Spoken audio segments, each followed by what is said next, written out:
여호와여, 주의 장막에 머무를 자 누구오며 주의 성산에 사는 자 누구오니이까? 정직하게 행하며 공의를 실천하며 그의 마음에 진실을 말하며 그의 혀로 남을 허물하지 아니하고 그의 이웃에게 악을 행하지 아니하며 그의 이웃을 비방하지 아니하며 그의 눈은 망령된 자를 멸시하며 여호와를 두려워하는 자들을 존대하며 그의 마음에 서원한 것은 해로울지라도 변하지 아니하며 이자를 받으려고 돈을 꾸어주지 아니하며 뇌물을 받고 무죄한 자를 해하지 아니하는 자이니 이런 일을 행하는 자는 영원히 흔들리지 아니하리이다. 오늘 말씀은 시편 15편 주의 장막에 머무를 자입니다. 이번 주에 루아가 폐렴기가 있어서 3일 정도 병원 신세를 지게 되었습니다. 그래서 덩달아 아내도 함께하고 또 루미니도 이틀을 거기서 자는 시간이 있었죠. 그런데 어제 저녁에 제가 교회 갔다가 집에 왔는데 이제 루아가 퇴원을 하고 온 가족이 집에 있는 것을 봤습니다.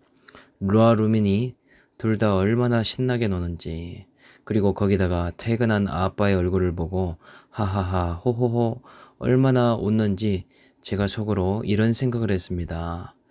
병원에 있는 게 힘들었을 텐데 집에 오니까 아이들이 살아났구나.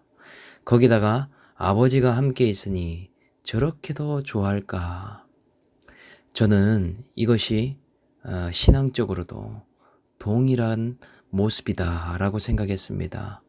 오늘 제목처럼 주의 장막에 머무르는 사람, 인생이 달라도 다르지 않겠습니까?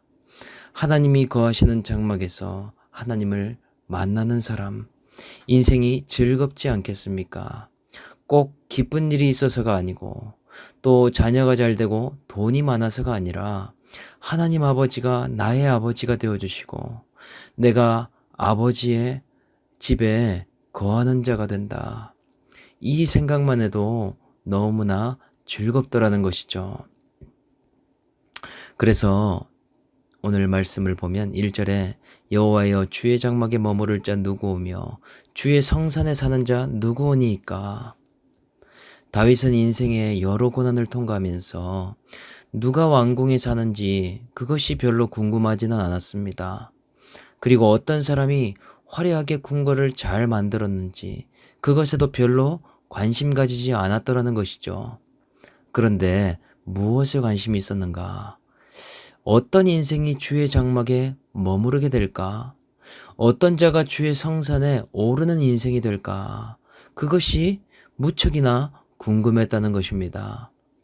다윗은 그래서 그런 인생이 되고 싶어서 하나님, 제가 하나님을 위해서 성전을 짓고 싶습니다. 이렇게 고백하지 않았습니까? 자신이 주의 장막에 머무르는 인생이 되고 싶었기 때문이죠. 그런데 거절의 복을 받았죠. 너는 전쟁에서 피를 많이 흘렸으니 네 아들인 솔로몬이 성전을 짓게 될 것이다. 사실 하나님은 다윗이 짓고자 했던 대단한 솔로몬 성전이나 예루살렘 성전을 그렇게 기뻐하지 않으셨습니다. 별로 그것을 원치 않으셨다는 것이죠. 하나님이 기뻐하시고 좋아하셨던 것은 뭐냐? 화려한 건물이 아니라 장막을 그렇게나 좋아하셨습니다. 다윗의 장막, 모세의 성막, 이런 것들이 다 텐트의 모형이지 않습니까?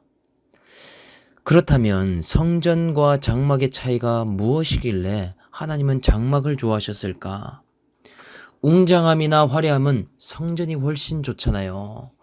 튼튼하고 견고한 것도 벽돌로 쌓은 성전이 훨씬 더 단단하지 않겠습니까? 그런데 왜 하필 장막일까? 장막은 그 특징이 언제나 어디서나 또는 어느 곳을 가든지 함께 한다는 특징이 있습니다. 동서남북 사방 어디를 가도 텐트를 들고 이동하게 되잖아요. 전쟁을 나가든지 광야길에 들어섰든지 그 장소와 환경은 중요하지 않습니다. 이스라엘 진영에 장막이 있고 그 속에 말씀인 법궤가 있어서 날마다 하나님과 동행하는 것. 그것이 장막에 나타난 은혜더라라는 것이죠. 그런데 참 이상한 점이 있죠. 성전이 고정되어 있으면 더 하나님을 진득하게 만날 수 있겠다라고 생각하지 않습니까? 자꾸만 남녀가 데이트할 때도 이동하는 차나 기차 안에 있는 것보다 그래도 집이 있으면, 건물이 있으면 더 행복할 것 같고 더 오래오래 만날 것 같은데 왜 그렇지가 않을까 궁금증이 생깁니다. 그런데 이 아이러니함에 솔로몬도 빠지게 되었죠. 이상하게도 성전이 고정되면 그 자리에서만 하나님을 찾으면 된다라고 착각하게 되는 일이 있게 되었습니다. 성전 갈 때만 하나님을 만난다라고 생각하고 평소에는 전혀 하나님을 모르는 사람처럼 살아가더라는 것이죠. 솔로몬을 봐도 하나님을 찾을 때는 일천번제를 드리고 정말 신실하게 예배하는 것 같지만은 평소에는 어땠습니까? 이방 여인들과 통혼을 하고 많은 나라에게 솔로몬 왕궁을 자랑했으며 자신의 지혜와 지식인 것 마냥 사람들에게 드러내는 인생을 살아가지 않았습니까? 하나님을 모르는 사람처럼 살더라는 것입니다. 그런데 놀랍게도 이런 모습이 우리에게도 있죠.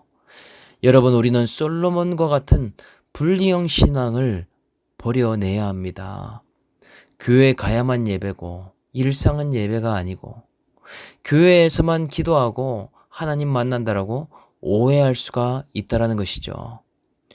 주일마다 고정적으로 예배당 나가는 것이 결코 신앙이 아닙니다. 이것이 신앙이라면 일상과 예배가 분리되기 시작하더라는 것입니다. 각각 따로 놀게 되는 것이죠. 주일과 평일이 완전 다르게 살아갑니다. 교회 안과 교회 밖이 완전 틀린 모습이 됩니다. 사명 감당할 때와 감당하지 않을 때 너무나 이중적인 모습이 되더라는 것이죠. 그래서 우리를 위해서 솔로몬과 다윗이 미리 수고하지 않았습니까? 솔로몬의 그 끝이 무엇이었습니까? 허무라는 것이죠.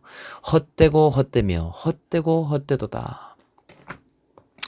그래서 이 장막에 이어서 나오는 장소가 있는데 주의 성산이 나오고 있습니다. 장막과 성산은 비슷한 단어라고 말할 수 있죠. 그것을 어떻게 하는가? 구약에 나오는 산은 하나님이 임재하는 장소를 말합니다. 시내산이나 호렙산, 시온산과 같은 산들을 보십시오. 하나님께서 나타나시고 하나님의 영광이 드러나는 장소, 그곳이 산이라는 것이죠. 그러니 장막과 성산의 공통점은 하나님이 계시는 곳, 그리고 또 사람 편에서는 하나님을 예배하는 장소입니다. 하나님과 사람이 만나는 장소, 그곳이 장막이고 성산이라는 것이죠. 그러니 장막과 성산에서처럼 하나님을 찾고 만나기를 사모하는 자, 하나님께서 만나주신다라는 이야기를 다윗이 하고 있습니다. 한번 적용해 보십시오. 우리도 교회를 다니는 것보다 더 중요한 것이 언제 어디를 가든지 우리는 법궤의 말씀을 메고 함께 가야 됩니다. 우리 인생에 얼마나 다양한 사건들이 많습니까? 얼마나 다양한 일들이 많이 펼쳐지고 있습니까? 그런데 교회에서만, 예배 때만, 그럴 때만 하나님을 찾는다면 그것은 반쪽짜리 신앙인 것이죠. 왜냐? 내 상황이 매일매일 달라지기 때문에 변치 않는 말씀을 붙들고 가야만 하는 것입니다. 오늘 하루 동안에도 내가 동서남북 어디로 갈지, 무슨 선택을 할지 모르기 때문에 말씀을 듣고 살아가야 하는 것이죠. 또 어떤 전쟁에 놓일지 모릅니다. 물질 때문에 싸우는 쩐의 전쟁을 우리는 날마다 하고 있죠. 또 자식을 키우면서 자식과 결혼은 육아전쟁, 자식 뒷바라지 전쟁을 우리는 날마다 치릅니다. 또 학생들은 입시전쟁, 또 졸업자들은 취업전쟁, 직장인들은 진급과 결혼전쟁, 얼마나 다양하고도 넓은 전쟁들이 있는가. 그때마다 무엇이 필요합니까? 우리 인생에 하나님을 만나는 장막, 우리 인생에 어디로 가도 하나님 뜻 가운데 행할 수 있게 하는 법궤, 이것이 있어야 하더라는 것이죠. 그렇기에 우리는 날마다 말씀의 구조 속에 있게 되는 것입니다. 그래서 저는 2023년을 생각하면서 어떻게 하나님과 함께 할 수 있을까 고민을 하는 시간이 있었습니다. 그 결과 새벽 기도회가 아니라 아침 기도회를 했으면 좋겠다라는 마음을 갖게 되었죠. 새벽 기도 시간은 시간 자체가 이르기 때문에 정말 일찍 자는 사람이 아니라면 나오게 되었을 때 한 가지 문제가 생깁니다. 그날 언젠가는 재침을 하거나 잠시 오침이라도 해야 하는 시간이 필요하다라는 것이죠. 새벽 기도가 은혜가 있고 너무나 좋지만 롱런하기가 힘들다라는 점이 있었습니다. 그래서 보통 특세가 있으면 그 특세 일주일만 가고 하지 않습니까? 그런데 이래서는 안 되겠다. 정말 하루하루가 주의 장막에 머무르면 좋겠다. 라는 생각을 했는데 아침 기도를 하면 그것이 가능하겠다라는 생각을 했습니다. 말씀 듣고 잠시라도 기도하다가 바로 출근하는 것이죠. 7시에 큐티를 다 같이 묵상하며 하나님을 만나고 그 말씀을 붙든 상태로 직장으로 일터로 함께 나가는 것입니다. 이것이 어떤 인생보다 안전한 인생이 아닙니까? 누구보다 롱런할 수 있는 그런 길을 가는 자가 아니냐는 것이죠. 앞으로 아침 기도 장막에서 매일매일 하나님을 만나고 또 그곳에서 주시는 그 은혜로 말미암아 우리의 가정에서, 직장에서, 일터에서 하나님의 뜻을 행할 수 있는 우리 올리브 가족들이 되기를 축복합니다. 그렇다면 여러분, 하나님께서 장막에 계시면서 어떤 사람을 기다리고 계실까 궁금하지 않습니까? 하나님이 성산에 거하시면서 어떤 자를 찾고 계실까 한번 생각해 볼 수 있는 것이죠. 그래서 2절에 정직하게 행하며 공의를 실천하며 그의 마음에 진실을 말하며 라고 되어 있습니다. 여기서 말하는 정직은 남보다 거짓말을 조금 덜하는 사람, 또 도둑질하고 속이는 일을 하지 않는 사람, 이런 사람을 말하는 것이 아닙니다. 하나님 앞에 정직은 뭐냐? 진짜 정직은 하나님 앞에서 행하는 정직을 말한다라고 할 수 있습니다. 내가 하나님을 속일 수가 있으랴? 하나님은 결코 속지 않으시는 분임을 인정하는 사람, 이런 고백이 있는 사람이 정직한 사람이라는 것이죠. 내 죄를 어떻게 감추겠습니까? 죄를 감춰도 하나님은 다 알고 계시죠. 내가 아닌 척해도 하나님은 나의 부끄러움을 다 알고 계시더라는 것입니다. 그리고 이어서 나오는 것이 공의입니다. 공의를 실천하는 사람. 하나님이 사랑의 하나님이신데 진리를 벗어나서 사랑하지 않으십니다. 진리 바깥에 있는 자들을 불쌍히 여기시지만 결과적으로 보면 지옥에 가는 자들도 있죠. 왜 그런가? 하나님은 약속대로 말씀대로 행하시는 공의의 하나님이시기 때문입니다. 말씀대로 행하시는 하나님임을 인정하기 때문에 내 삶에 어떤 사건이 와도 우리는 옳소이다 고백하게 됩니다. 내게 물으시는 죄에 대한 책임이나 값이 있을 때 그 대가를 치르는 것이죠. 하나님께서도 이렇게 하실 수밖에 없으셨기에 결정하신 것을 알고 내가 물으시는 값을 잘 치르며 가겠습니다. 이 고백이 나오게 되더라는 것입니다. 돈을 걷어가실 때면 물질에 대해서 아직도 내 것이라 생각하고 욕심 부리고 있는 것, 하나님 용서를 구합니다. 건강을 치실 때 하나님 건강이 내 것인 줄 알고 내 마음대로, 내 욕심대로, 내 정욕대로 사용했습니다. 죄송합니다. 용서를 구합니다. 고백한다라는 사실입니다. 관계를 치실 때 하나님, 제가 하나님보다 사람을 의지했습니다. 또 사람을 차별했습니다. 사람을 미워했습니다. 용서해 주세요. 공의의 하나님을 알면 이렇게 기도하게 되는 것이죠. 어떤 사건을 만나도 공의의 하나님을 인정하는 것입니다. 왜냐? 하나님은 실수하는 분이 아니시기 때문입니다. 100% 옳으신 하나님. 내 눈에는 차선처럼 보이지만 그분의 최선임을 인정하는 것이 믿음이더라 라는 것입니다. 그리고 마지막 그 마음의 진실을 말하는 자. 그 뒤에 구체적으로 나오죠. 그의 혀로 남을 허물하지 아니하며 그의 이웃을 비방하지 아니한다 라고 말합니다. 우리가 영적 진실을 어떻게 보여줄 수 있는가? 상대방이 나를 힘들게 한다고 똑같이 물고 늘어지는 것이 진실이 아니죠. 또 나를 욕한다라고 똑같이 욕하는 것이 영적 진실을 나타내는 일이 아닙니다. 물론 서운한 것에 대해서 짚고 표현할 수는 있겠죠. 그런데 세상 사람들처럼 멱살 잡고 누가 이기나 보자, 너 죽고 나 살자, 이런 싸움을 하지 않습니다. 우리의 싸움은 영적 진실성을 나타내는 싸움이기 때문에 사람과 하는 싸움이 아니라는 것이죠. 옳고 그름으로 싸우지 않더라는 것입니다.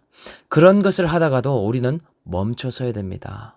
도리어 나의 질기고 질긴 죄성과 날마다 싸워가야 합니다. 정말 뿌리 깊은 내 욕심과 나의 탐심, 정욕을 쳐서 복종하는 싸움을 해 나가야 하더라는 것이죠. 이것이 또한 영적 원수마귀인 이런 마귀와 싸우는 전쟁이기도 합니다.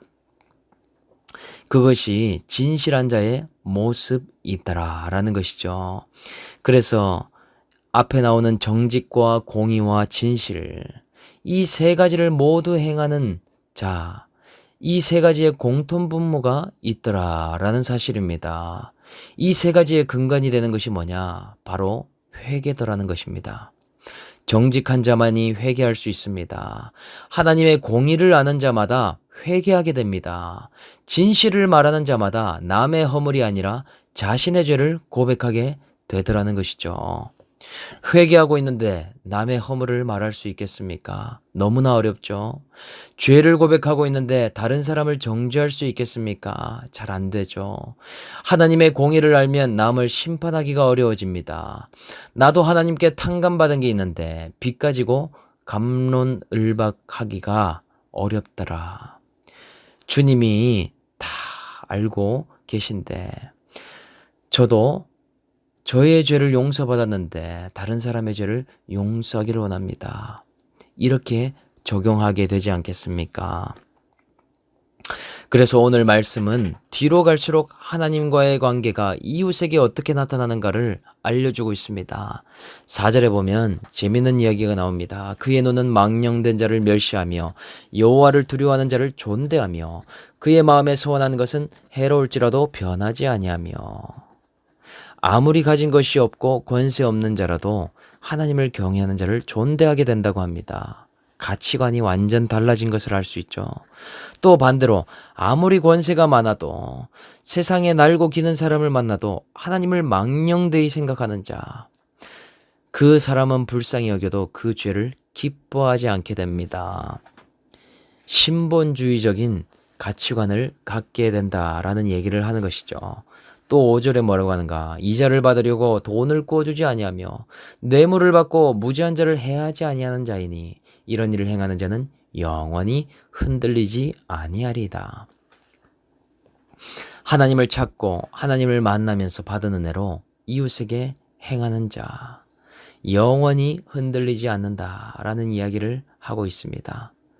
나 같은 죄인을 예배자로 장막에 부르시고 만나주심에 감사하는 자, 이러한 자들이 이웃에게 한 가지 적용할 수 있는 은혜가 있게 되더라라는 사실이죠. 저와 여러분 올해도 무엇 때문에 흔들리셨습니까? 먼저는 우리가 생각해 봐야 될 것, 하나님과의 관계를 맺어가는 장막이 있으셨습니까? 또 말씀과 함께 올해를 걸어오셨습니까? 또 하나님께 그 받은 은혜로 진실함을 나타내면서 왔는지 우리가 돌아볼 수 있기를 원합니다.